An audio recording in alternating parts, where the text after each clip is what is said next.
Assalamualaikum warahmatullahi wabarakatuh. Sebelum kita memulai pembelajaran, izinkan saya untuk memperkenalkan diri.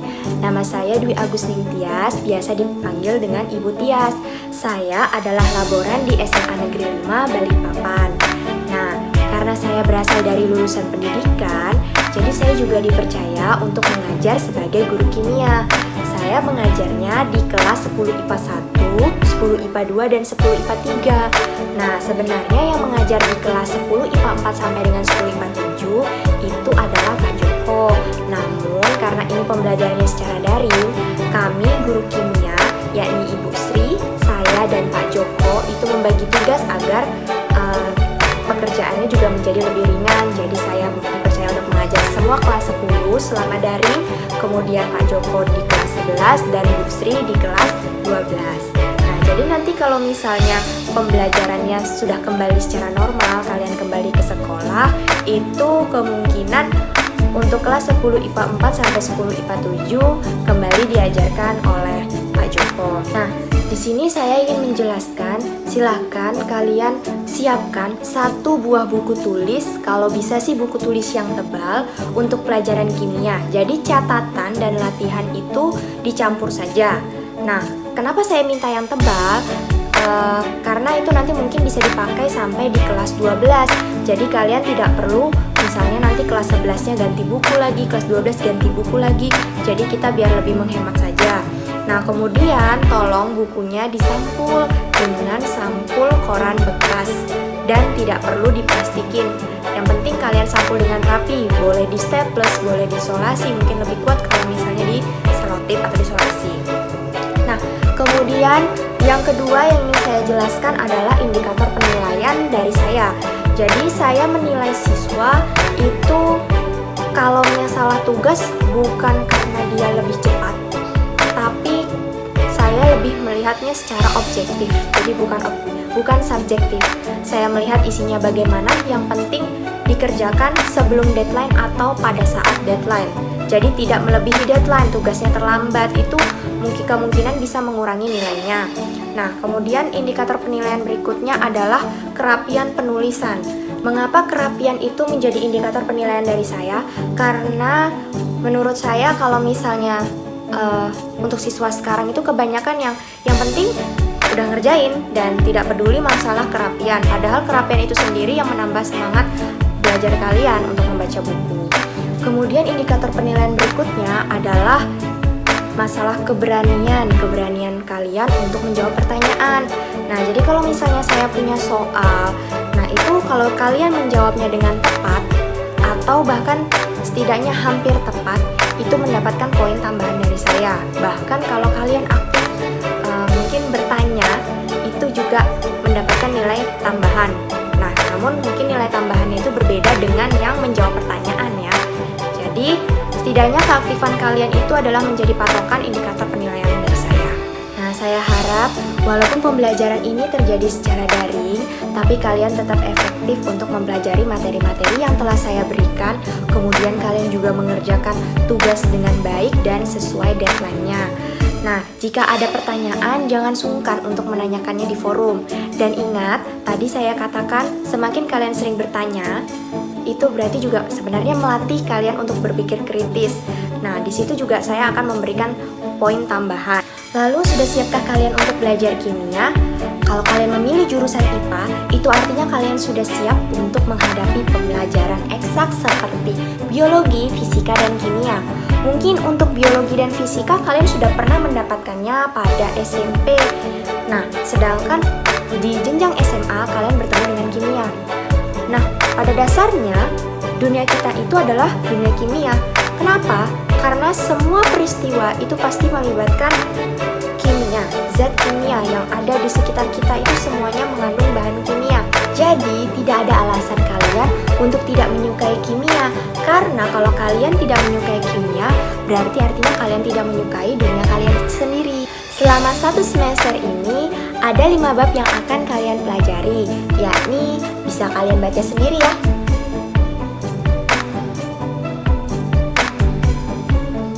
Baiklah, saya rasa perkenalan ini cukup. Silahkan kalian amati dan kalian pelajari pada video berikut ini.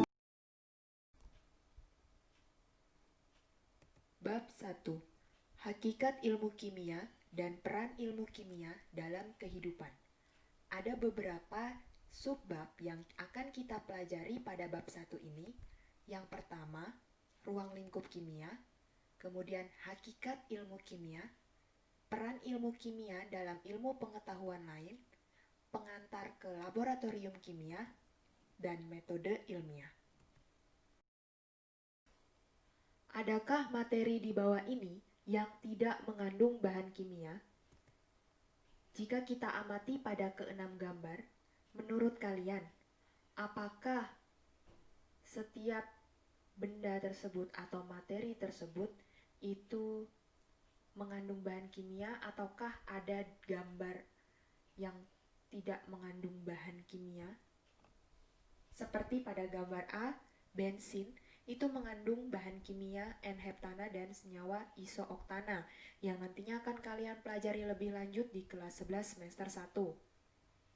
Pada gambar B, bahan makanan. Semua bahan makanan kita ketahui bahwa mengandung bahan kimia seperti karbohidrat, protein, lemak, dan sebagainya. Pada gambar C menunjukkan air mineral. Air mineral itu adalah senyawa H2O. Jadi kalau selama ini kalian berpikir bahwa air mineral itu tidak mengandung bahan kimia, pemikiran kalian harus diperbaiki kembali. Nyatanya bahwa air itu merupakan senyawa H2O, yang mana H2O itu adalah senyawa kimia. Jadi jelas bahwa air mineral itu juga mengandung bahan kimia. Lalu pada gambar D, alat tulis kantor atau ATK seperti pensil, buku, kalkulator itu juga tersusun dari bahan kimia seperti pensil mengandung karbon, kemudian untuk buku dari kertas, kemudian ada kalkulator dari plastik, itu semua tersusun dari bahan-bahan kimia. Lalu untuk gambar E, obat-obatan jelas mengandung bahan kimia, dan F untuk pakaian itu tersusun dari serat-serat yang juga merupakan bahan kimia. Jadi pada dasarnya semua materi yang ada di sekitar kita itu semua mengandung bahan kimia. Sehingga kehidupan kita itu pada dasarnya dari kita lahir, bahkan dari sebelum kita lahir itu semua sudah ada kimianya, sudah ada tentang kimia. Jadi kita perlu sekali untuk belajar kimia.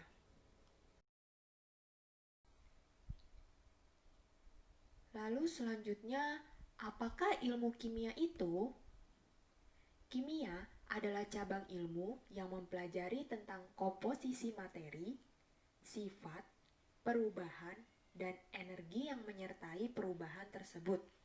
Saya kasih contoh yang simpel seperti pada saat pembuatan kue.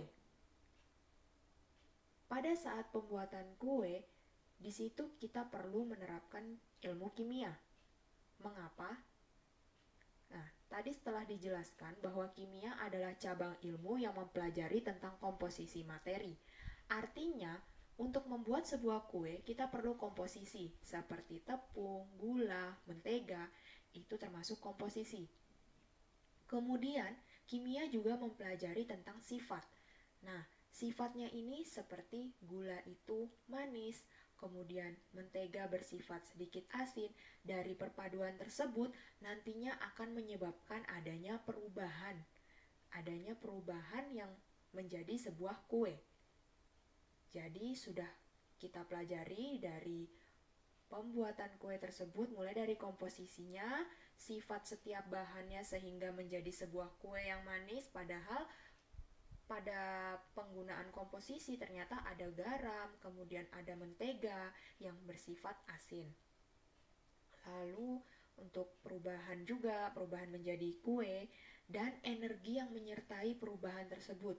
Pada saat pembuatan itu pasti nantinya akan menghasilkan seperti panas, lalu juga ada energi gerak di mana kita butuh untuk mengaduk, itu kan membutuhkan gerak, kemudian energi panas tadi seperti pada saat memanggang, seperti itu. Lalu untuk perubahan, yang perlu kita ketahui bahwa perubahan ada dua, yakni perubahan fisika dan perubahan kimia. Perubahan fisika seperti menguap, mengembun, membeku, mencair, menyublim, dan mengkristal. Kemudian untuk perubahan kimia, korosi perkaratan, pembakaran, pembusukan, pelapukan, fermentasi, dan fotosintesis. Perbedaan dari perubahan fisika dan perubahan kimia pada intinya adalah perubahan fisika dapat kembali ke wujud semula. Nah, untuk setiap definisinya sepertinya tidak perlu saya jelaskan kembali karena ini telah dipelajari pada saat kalian SMP pada mata pelajaran IPA. Lalu untuk perubahan kimia, sepertinya juga sudah umum diketahui kata-kata tersebut sehingga tidak ada yang perlu saya jelaskan kembali. Namun jika ada pertanyaan, kalian bisa mencarinya di Google terlebih dahulu dan jika kurang jelas bisa langsung kalian tanyakan di forum. Manfaat belajar kimia. Mengapa belajar kimia itu sangat penting? Dengan belajar kimia, kita akan mendapatkan pemahaman yang lebih baik terhadap alam sekitar dan berbagai proses yang berlangsung di dalamnya. Kemudian, dengan kita belajar kimia, kita juga dapat mengubah bahan alam menjadi produk yang lebih berguna untuk memenuhi kebutuhan kita. Dan juga kita dapat membentuk sikap ilmiah, yaitu selalu berusaha memecahkan masalah secara sistematis, kritis, dan peduli terhadap lingkungan. Sebenarnya masih banyak lagi manfaat belajar kimia yang akan kita dapatkan. Namun, 3 poin ini adalah gambaran secara umum yang akan kita dapatkan setelah kita belajar kimia. Sehingga ilmu kimia itu sangatlah bermanfaat. Hakikat ilmu kimia.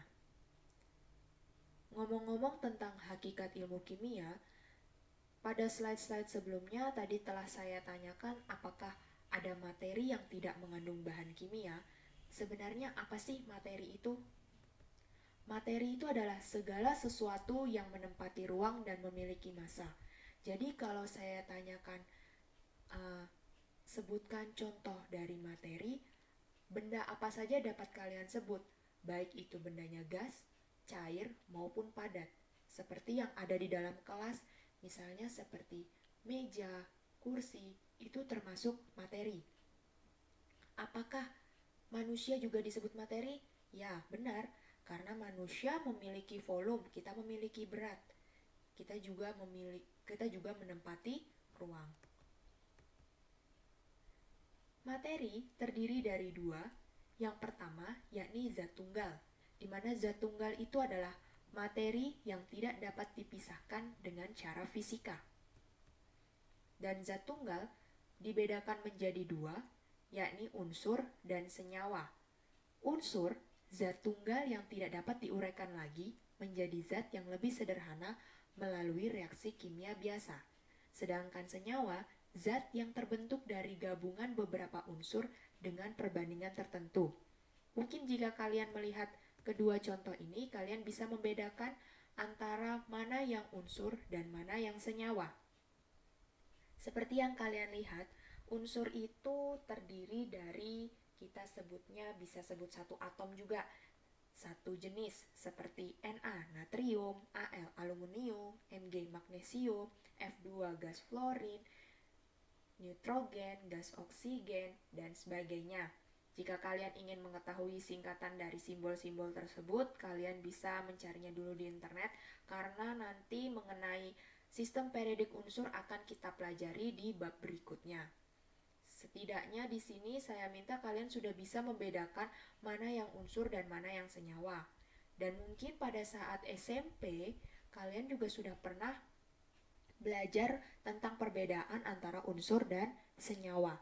Nah, untuk senyawa sendiri, tadi telah disampaikan bahwa senyawa itu merupakan gabungan dengan perbandingan tertentu. Sehingga, misalnya sebagai contoh yang paling umum diketahui itu adalah garam dapur, NaCl, natrium klorida. Kalian tidak boleh menuliskannya Na2Cl2 atau NaCl2 atau Na2Cl, seperti itu. Karena perbandingannya sudah ditetapkan, yakni Na-nya 1 dan Cl-nya 1. Jadi NaCl. Dan seterusnya, seperti Al2O3, berarti ada aluminium dan oksigen yang berikatan membentuk Al2O3. Tidak boleh kalian membalik dengan Al3O2. Nah, untuk penjelasan lebih lanjutnya itu juga akan dibahas di bab berikutnya.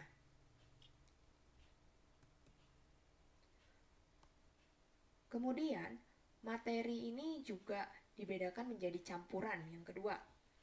Campuran itu adalah dua macam zat atau lebih yang bercampur dengan perbandingan berbeda-beda tanpa melalui reaksi kimia. Kalau zat tunggal tadi merupakan sudah suatu ketetapan, sedangkan kalau campuran, kalian dapat memadukannya tanpa perlu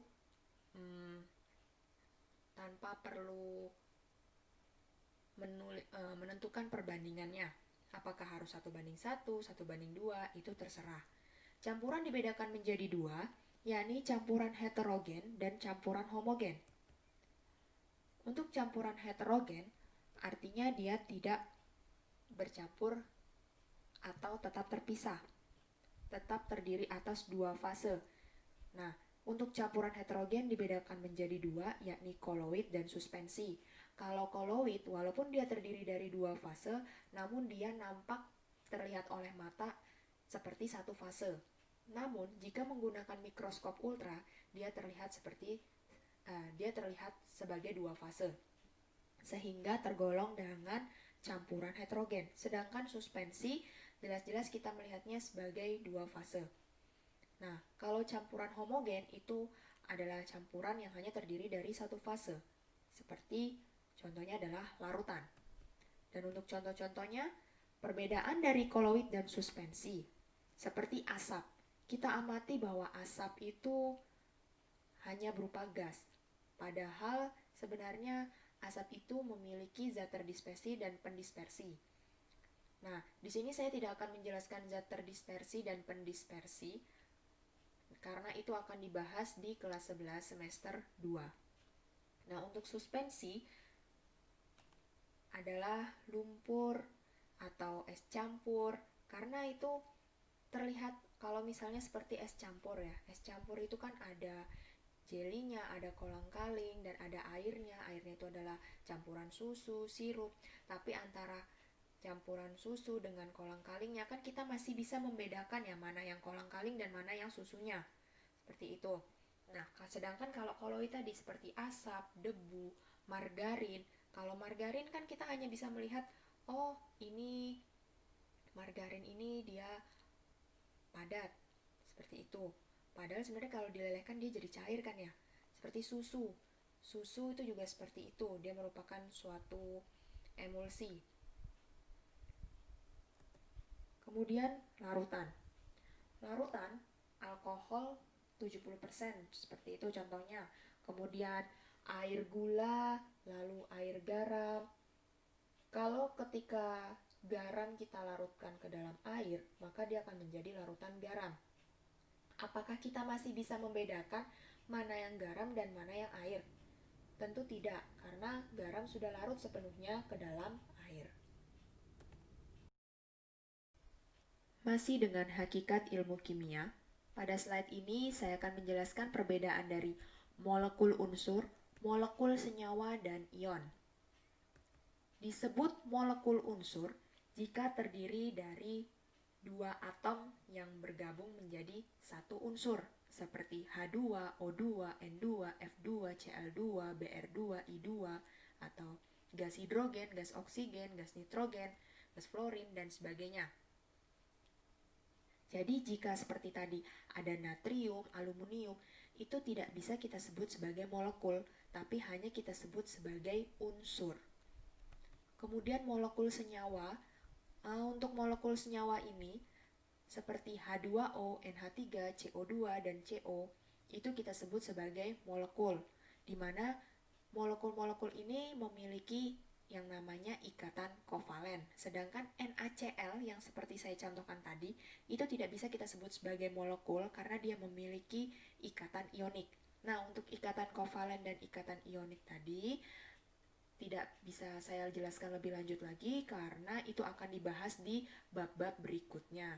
Nah, sehingga di sini kalian cukup mengetahui mana yang disebut sebagai molekul senyawa dan mana yang hanya disebut senyawa dan mana yang disebut sebagai unsur dan mana yang disebut sebagai molekul unsur. Dan yang terakhir adalah ion, di mana ion ini terdiri dari dua jenis, kation dan anion. Yang bisa kalian amati adalah kation memiliki muatan positif, anion memiliki muatan negatif.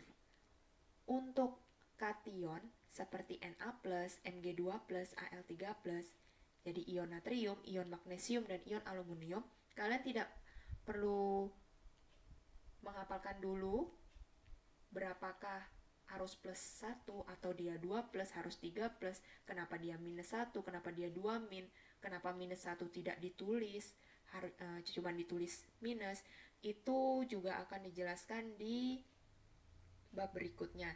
Jadi di sini kalian cukup mengetahui bahwa kation itu untuk ion positif, sedangkan anion untuk ion negatif.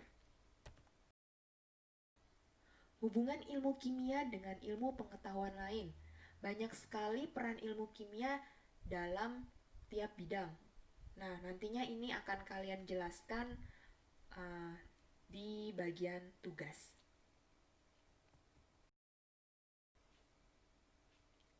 Pengantar ke laboratorium kimia. Sudah siapkah Anda masuk lab? Jika kalian amati pada gambar kartun yang telah saya sediakan, apakah orang tersebut sudah siap untuk masuk laboratorium? Apa saja yang dibutuhkan untuk masuk ke laboratorium? Yang pertama, safety goggle atau kacamata pengaman. Nah, untuk di laboratorium kimia karena belum tersedia, jadi kita tidak perlu menggunakan safety goggle. Namun pada dasarnya, pada standarnya kita perlu menggunakan safety goggle agar lebih aman. Walaupun siswa tersebut sudah menggunakan kacamata, namun ia tetap perlu menggunakan safety goggle yang khusus untuk di laboratorium. Selanjutnya, jas lab.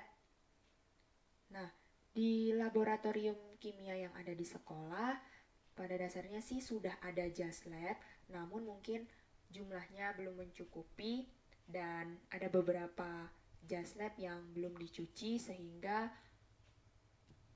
kalau masuk lab mungkin bisa bergantian untuk masalah penggunaan jas lab atau mungkin boleh membawa jas lab sendiri dari rumah jika sudah mempunyai jas lab. Dimana untuk jas lab ini standarnya seharusnya tidak menggunakan kancing ya, menggunakan resleting pembuatannya itu. Kemudian untuk tangannya tidak boleh bergerak gitu, jadi harus ada karetnya, harus ketat di tangan. Jadi tidak bisa digulung-gulung. Kemudian jas labnya itu harusnya terkancing, terresleting semua sampai di area leher karena nanti takutnya mengenai baju. Lalu kemudian untuk panjangnya ya mungkin sekitar di atas lutut sedikit.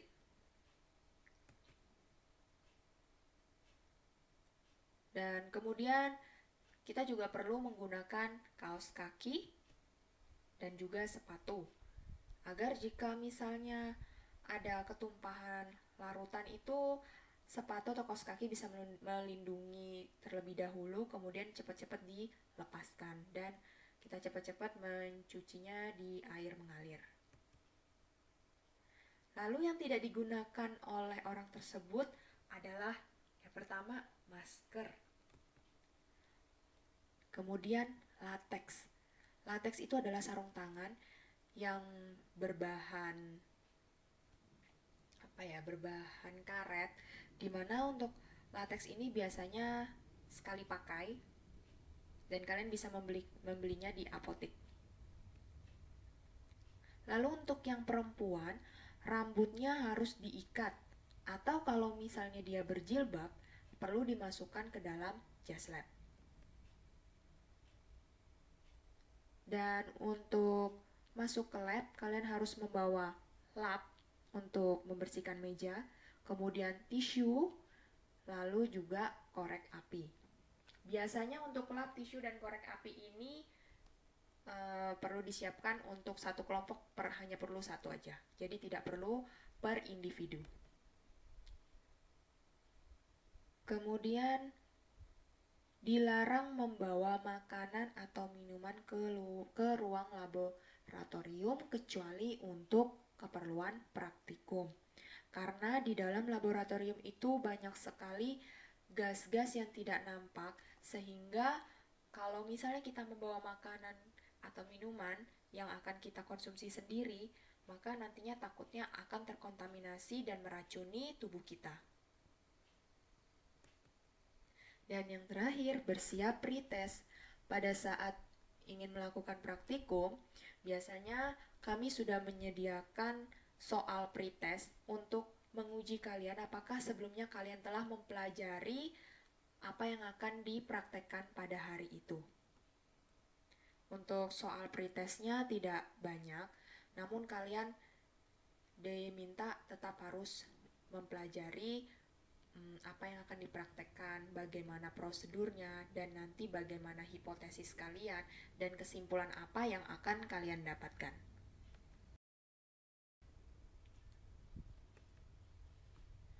Masih dengan pengantar ke laboratorium kimia, jadi dapat kita amati ada dua gambar yang menurut kalian gambar kanan atau gambar kirikah tindakan yang benar? Ya, gambar kanan. Pada gambar kanan, pada saat memanaskan tabung reaksi mulut tabung reaksi itu harus diarahkan ke yang lain yang tidak ada orangnya. Jangan ke teman kita, jangan ke diri kita sendiri. Kemudian gambar berikutnya, gambar manakah yang benar? Gambar yang kanan atau gambar yang kiri? Bisa kita amati gambar tersebut menunjukkan pada saat terjadi insiden, yakni memecahkan botol yang berisi larutan.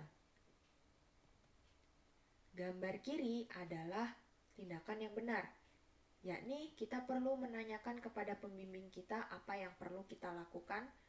Jadi tidak melakukan atau mengambil tindakan sendiri, yakni langsung membersihkannya dan memasukkannya ke tempat sampah. Tetapi untuk botol atau larutan, mereka memiliki wadah khusus untuk membuangnya agar tidak merusak tempat sampah atau tidak mengganggu bahan lain yang ada di tempat sampah. Atau takutnya juga larutannya berbahaya sehingga tidak boleh terkenangan.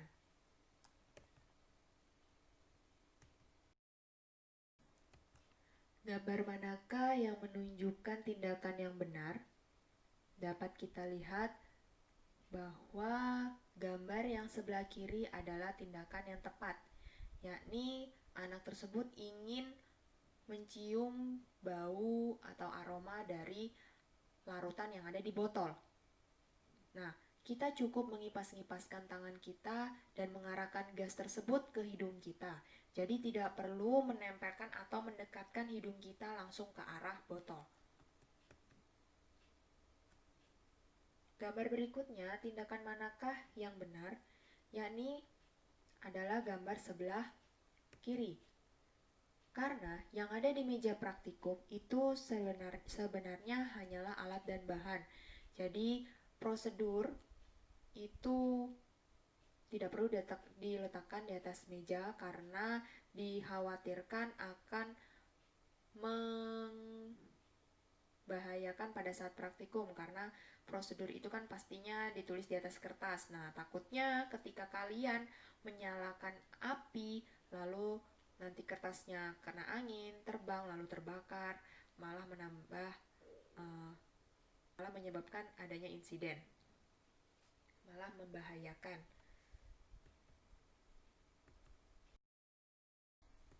Kemudian gambar manakah yang menunjukkan tindakan yang tepat? Ya, benar, gambar yang di sebelah kanan. Jadi, kita harus berhati-hati saat memanaskan cairan, karena jika kalian amatin, untuk gambar yang sebelah kiri, rambutnya tidak diikat. Sedangkan gambar sebelah kanan, rambutnya diikat. Dikhawatirkan, kalau misalnya rambutnya tidak diikat, nanti terkena angin, nanti bisa terkena apinya, terbakar, atau mungkin larutannya menciprat, kemudian terkena rambutnya, malah terkontaminasi, malah membahayakan diri sendiri. Tindakan manakah yang benar? Untuk gambar berikutnya, yakni yang gambar sebelah kanan, karena dia menggunakan kacamata, karena ditakutkan ketika larutannya muncrat malah mengenai mata. Jadi pada saat memanaskan sebaiknya apinya juga tidak terlalu besar, apinya yang sedang saja atau api kecil, kemudian juga tidak terlalu dekat dengan wadah yang sedang kita panaskan.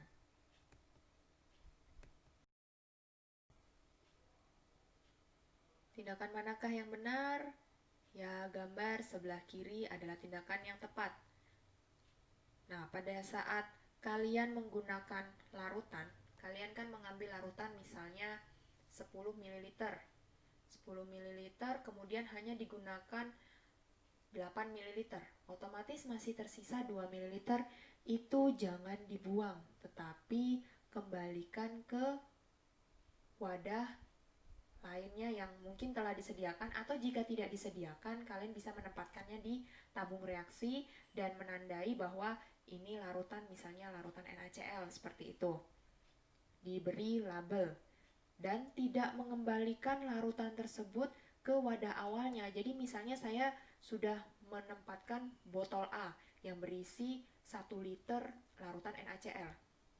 Kemudian tadi kalian ingin mengembalikan 2 ml NaCl tersebut. Nah, langsung kalian tumpahkan ke dalam botol A tadi yang sudah saya sediakan. Jadi tidak boleh seperti itu, karena jika kalian sudah mengambil larutan itu, artinya larutan itu sudah terkontaminasi. Nah, sehingga masih bisa digunakan kembali, namun kalau misalnya dikembalikan ke botol A yang larutannya masih bagus, masih murni, itu malah nanti bisa larutan yang kalian kembalikan itu malah bisa merusak larutan yang ada pada botol A. Jadi kalian kembalikan saja ke dalam wadah lain atau yang telah disediakan. Pembelajaran praktikum kimia SMA Negeri 5 Balikpapan. Jadi ini adalah tampilan gambar yang ada di kegiatan selama di laboratorium dan gambaran lab kimia kalian. Terlihat bahwa pada saat sebelum maupun sesudah pembelajaran, kursinya jangan lupa diletakkan di atas meja. Nah, kemudian itu terlihat gambar penampakan depan dan penampakan belakang. Di depan ada papan tulis dan di belakang banyak larutan dan juga ada kamar mandi dan ada ruang penyimpanan bahan. Seperti itu lemari-lemari yang ada bahan-bahan, terutama itu bahan padatan. Lalu ada juga yang warna orange itu adalah lemari asam, dan yang coklat ada pipanya juga, itu juga lemari asam, namun sudah tidak bisa berfungsi untuk yang lemari coklat itu. Sedangkan yang orange itu masih bisa berfungsi, namun karena listriknya tidak mencukupi, jadi tidak digunakan. Hanya digunakan untuk menyimpan bahan saja. Lalu untuk 2 gambar di bawah itu adalah foto kakak kelas kalian pada saat praktikum. Nah, untuk yang gambar kiri itu pada saat praktikum di kelas, karena itu tidak menggunakan bahan kimia yang berbahaya, hanya menggunakan molimut, jadinya hanya merangkai-rangkai, jadi cukup di kelas saja juga bisa praktikum. Kemudian untuk yang gambar di kanan itu pada saat praktikum membuat rangkaian menguji larutan elektrolit dan non-elektrolit. Jadi mereka membuat rangkaian alat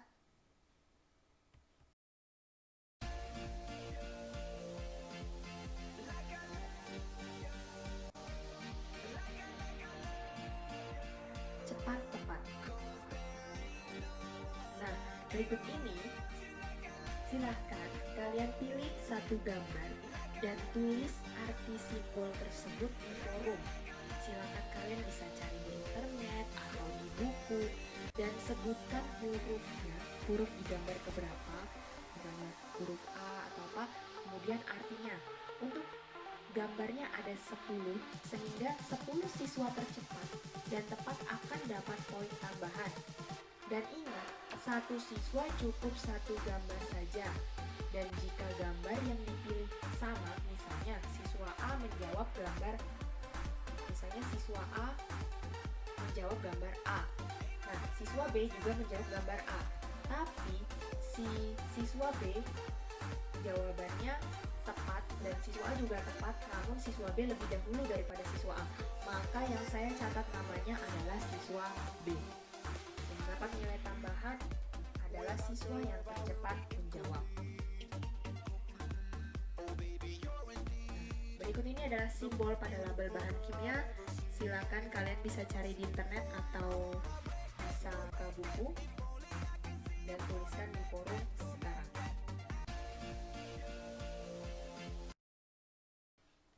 Metode ilmiah.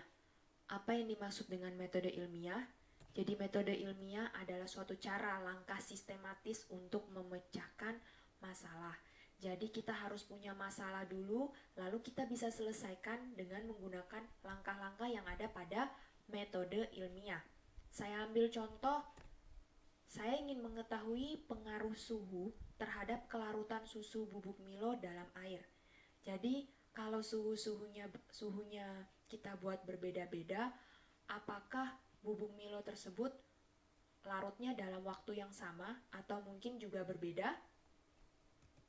Jadi langkah yang pertama adalah kita merumuskan dulu masalahnya. Masalahnya apa? Nah, itu biasanya disusun dalam bentuk pertanyaan.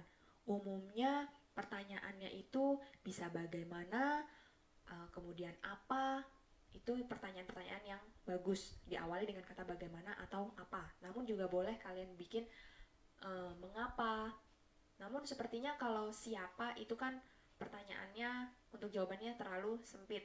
Sedangkan kita biasanya untuk merumuskan masalah itu pertanyaannya itu yang open minded, jadi jawabannya itu sangat terbuka lebar, sangat banyak opini-opini yang akan muncul seperti itu. Bagaimana pengaruh suhu terhadap kelarutan susu bubuk Milo dalam air? Seperti yang telah saya jelaskan tadi, bahwa jika suhunya dibuat berbeda-beda, apakah waktu untuk melarutkan itu tetap sama atau juga ikut berbeda-beda. Nah, oh ya, untuk judul tadi juga, kalian itu ketika membuat judul harus disebutkan objeknya. Jadi jelas, jadi tidak secara umum, tidak seperti hanya pengaruh suhu terhadap kelarutan dalam air misalnya gitu, atau kelarutan susu dalam air. Disebutkan saja mereknya, bahkan kalau perlu airnya air apa, apakah air keran atau air minum, seperti itu.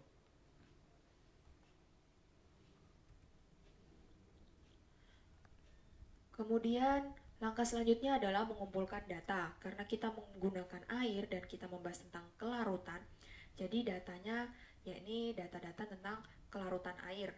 Kira-kira air dengan suhu biasa itu umumnya melarutkan berapa lama, atau air dengan suhu panas itu, suhu panas dengan suhu berapa itu tiap derajat, siapa tahu mungkin ada di sebuah penelitian. Kita kumpulkan dulu datanya, dia melarutkan berapa lama. Dan selanjutnya dari data-data tersebut kita bisa mengambil hipotesis. Nah, di sini hipotesisnya adalah air panas atau air dengan suhu yang lebih tinggi itu lebih mudah melarutkan dibandingkan air dingin. Nah, untuk membuktikannya kita perlu melakukan eksperimen. Eksperimen ini diperlukan, kita harus menentukan variabel, 3 variabel, yakni variabel bebas, terikat, dan kontrol. Dimana untuk variabel bebas, di situ saya buat suhu. Nah, jadi untuk variabel suhunya bebas itu berarti kita buat dia berbeda-beda.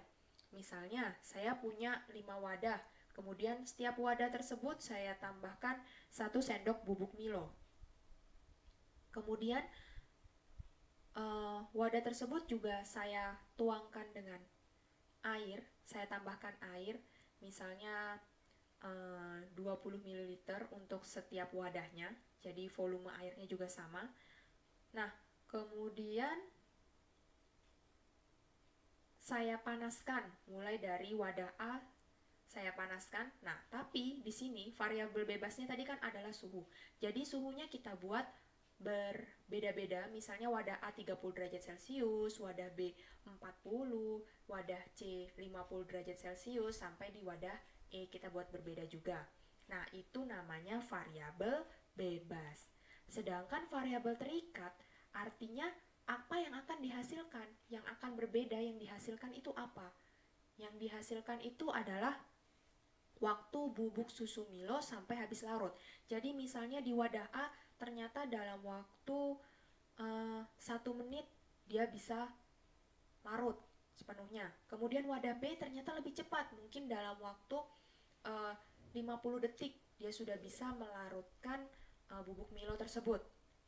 Kemudian wadah C lebih cepat lagi, artinya seperti hipotesis kita tadi, air panas lebih mudah melarutkan dibanding air dingin. Nah, untuk variabel kontrol, artinya itu yang kita buat sama, kita buat seimbang, kita anggap bahwa tekanan yang ada di sekitar itu sama, kemudian juga seperti tadi volume air itu kan kita buat sama, dan jumlah takaran susu bubuk Milonya juga kita buat sama, itu tergolong dari variabel kontrol. Dan kemudian kita bisa menarik kesimpulan. Nah, semakin tinggi suhu, ternyata semakin besar kelarutannya. Setelah kita menarik kesimpulan, kita tuliskan dalam laporan, di mana laporan ini umumnya memiliki susunan seperti judul. Nah, tadi judulnya sudah saya sampaikan ya. Kemudian tujuan. Nah, tujuan berbeda dengan rumusan masalah. Kalau rumusan masalah tadi berupa pertanyaan, sedangkan tujuan itu berupa pernyataan. Sehingga kalau kita lihat dari rumusan masalah tadi, kita bisa tuliskan tujuannya untuk mengetahui pengaruh suhu terhadap kelarutan susu bubuk Milo dalam air. Seperti itu ya. Lalu untuk dasar teorinya, mungkin dasar teori itu bisa tentang kelarutan itu maknanya apa, kemudian ya seperti tadi, mengumpulkan data kan, data kelarutan air itu bisa dituliskan di dasar teori. Jadi dasar kalian untuk memecahkan masalah tersebut itu apa? Apa saja yang kalian perlukan, data apa saja itu dituliskan di dasar teori. Lalu alat dan bahan. Alat dan bahan tadi seperti wadah, kita juga perlu korek ya untuk memanaskan, kita perlu api. Lalu kita perlu juga wadah tadi, kemudian susu bubuk Milo, air. Nah, dan tolong kalian bedakan mana yang alat dan mana yang bahan. Dimana kalau alat masih bisa digunakan kembali, sedangkan bahan itu biasanya habis pakai, seperti susu bubuk Milo itu masuk di bahan, air juga masuk di bahan. Sedangkan kalau alat seperti wadahnya, korek, kalau api kan dihasilkan dari korek ya, jadi tidak perlu ditulis api gitu, tidak perlu. Lalu mungkin kompor, kalian perlu kompornya, seperti itu. Kemudian prosedur berarti cara kerjanya seperti apa. Seperti tadi dimasukkan dulu bubuk Milonya ke dalam tiap wadah, di mana wadahnya itu sudah disediakan 5, diberi label seperti itu. Lalu hasil pengamatan biasanya berupa tabel, di mana tabel tersebut berisi hasil, misalnya seperti tadi suhunya 30 derajat Celcius, ternyata waktunya untuk melarutkan 1 menit, seperti itu. Kalian bikin tabel sederhana saja untuk hasil pengamatan. Kemudian pembahasan, kalian bahas, yang dibahas itu adalah menjawab dari tujuan tadi. Jadi tapi secara lebih luas lagi, tidak seperti kesimpulan langsung pada intinya. Sedangkan kalau pembahasan lebih luas, jadi seperti tadi air itu pada saat 30 derajat Celcius dia bisa melarutkan susu bubuk Milo dalam waktu 1 menit. Kemungkinan ada faktor apa yang menyebabkan dia dapat melarutkan secepat itu. Kalau semakin tinggi suhunya kan semakin cepat. Itu kenapa? Itu bisa dijelaskan di pembahasan. Lalu yang terakhir kemudian kesimpulan. Kesimpulan itu menjawab tujuan yang langsung pada intinya. Jadi kesimpulannya bagaimana pengaruh suhu? Berarti kan semakin tinggi suhu, semakin besar kelarutannya. Jadi kalau kesimpulan itu sepertinya pernyataannya hanya singkat saja, mungkin 1, 2, sampai 3 kalimat itu cukup. Dan biasanya kalau misalnya tujuannya lebih dari 1, misalnya tujuannya 2, berarti kesimpulannya ada 2. Kalau tujuannya 3, berarti kesimpulannya 3. Kalau tujuannya hanya 1, berarti kesimpulannya hanya 1. Dan terakhir adalah daftar pustaka, di mana kalian mendapatkan sumber dasar teori tadi. Kalian mengambil, mungkin kalian terinspirasi dari mana, itu kalian ada mengutip kata-kata, itu dicantumkan di daftar pustaka. Nah, berikutnya adalah tugas. Cari dan tulis minimal 20 alat yang ada di laboratorium. Alatnya bebas, bisa kalian cari di internet. Minimal 20, boleh lebih, boleh juga hanya 20. Kalian tulis di buku tulis ya. Kalian buat formatnya seperti tabel. Jadi kalian tuliskan nomor, kemudian nama alatnya apa. Nah, untuk gambarnya kalian boleh print, boleh juga kalian gambar pakai pensil. Kalian buka di internet terus kalian gambar. Bagi yang suka menggambar, silahkan. Boleh diwarnain, boleh. Kemudian tuliskan kegunaannya. Singkat saja, tidak perlu yang panjang-panjang. Pada intinya umumnya digunakan untuk apa. Nah, untuk tugas 1 ini dikerjakan tadi ya di buku tulis, lalu difoto dan jadikan dalam satu file PDF dan upload di Classwork, di mana deadline-nya Minggu 9 Agustus 2020 pukul 23:59 atau sebelum jam 12 malam.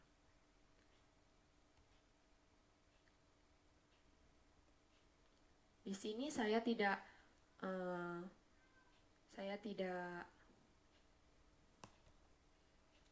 menentukan nilai dari siapa yang lebih cepat atau gimana. Yang penting adalah mengumpulkan tugas sebelum deadline.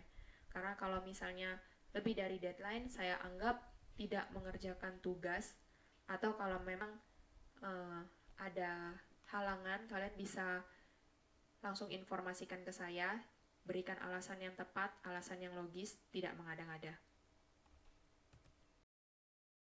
Kemudian tugas yang kedua berikutnya, jangan mengeluh karena tugasnya banyak ya, karena kalian memulai pelajaran ini juga terlambat. Harusnya dari bulan Juli, namun bulan Agustus kalian baru memulai pembelajaran. Jadi karena materinya memang banyak, jadi saya buat tugas, tapi insya Allah ini tugasnya menurut saya dan sepertinya ini juga lebih ringan dibandingkan tugas kakak kelas kalian dulu di tahun-tahun sebelumnya. Nah, kemudian tugasnya adalah buat video tentang peran kimia dalam kehidupan. Tadi kan ada di slide-slide sebelumnya, peran kimia itu kan banyak dalam berbagai bidang. Kalian bisa pilih dari itu, atau mungkin ada yang tidak ada di kimia. Misalnya kimia dalam kedokteran, kimia dalam pertanian, itu perannya apa, itu bisa kalian bikin videonya. Deadline-nya masih lama ya, masih minggu depan sebelum jam 12 malam. Dan untuk durasinya maksimal 1 menit, jadi tidak perlu banyak-banyak. Sebenarnya yang saya butuhkan itu hanya bagaimana cara kalian menyampaikan pendapat kalian mengenai peran kimia. Misalnya tadi seperti dalam bidang kedokteran, tanpa melihat teks. Jadi kalian harus speak up. Jadi saya pengen lihat bagaimana kalian berbicara, menyampaikan opini kalian. Jadi harus ada wajah kalian. Boleh diedit atau dipadukan dengan, misalnya kalian mau cari gambar di internet, lalu kalian jelaskan, atau kalian mau cari video, atau kalian gabung-gabung. Yang penting di situ ada wajah kalian, ada tampak kalian itu sedang memberikan opini. Dan jangan lupa kalau memang ingin mengambil gambar atau video, kalian perlu mencantumkan sumbernya. Lalu untuk videonya tidak perlu diupload di Classroom karena saya yakin itu videonya dengan size-nya juga besar. Jadi diupload saja ke Instagram dan tolong akunnya jangan di private. Untuk yang tidak punya Instagram, silakan bikin Instagram dengan caption nama lengkap dan hashtagnya chemistry in my opinion, belajar dari rumah, dan semala 10 IPA. Nah, untuk angka satunya itu diganti sesuai kelas, jadi bisa dari 10 IPA 1, 2, 3, 4, 5, 6, 7. Dan yang terakhir, deadline-nya masih 2 minggu lagi. Kalian perlu belajar juga untuk membuat laporan ilmiah sederhana dengan judul yang berbeda setiap siswa. Jadi untuk judulnya bisa kalian, supaya berbeda ya, bisa kalian tulis di forum. Di forum misalnya 1, tadi kan pengaruh suhu terhadap kelarutan susu bubuk Milo dalam air. Misalnya seperti itu, nanti terus tulis nama siswanya juga, jadi biar tidak sama. Nah, untuk laporannya, tenang saja ini tidak perlu tulis tangan seperti tugas 1 tadi. Kalau tadi kan tulis tangan, ini diketik saja dengan font Times New Roman, size-nya 11, kertasnya A4, dengan maksimal 4 halaman saja. Jadi tidak perlu panjang-panjang. Kalau perlu spasinya boleh kalian atur, mungkin kalian mau buat spasinya 1 jika mungkin panjang, jadi dia seperti nampak padat. Boleh, atau marginnya juga dikecilkan supaya dia bisa muat banyak. Jadi maksimal hanya 4 halaman termasuk cover. Jadi cover udah 1 halaman, kemudian sisanya 3 ini berupa isi, mulai dari judul, tujuan, dasar teori, sampai daftar pustaka tadi. Untuk daftar pustaka tidak perlu dikasih halaman sendiri, walaupun umumnya itu memang perlu halaman sendiri. Tapi setidaknya di sini saya hanya ingin lihat bagaimana kalian menyusun dan memasukkan kata-kata di dalam membuat laporan ilmiah. Dan disimpan juga dalam bentuk PDF, kemudian upload di Classwork.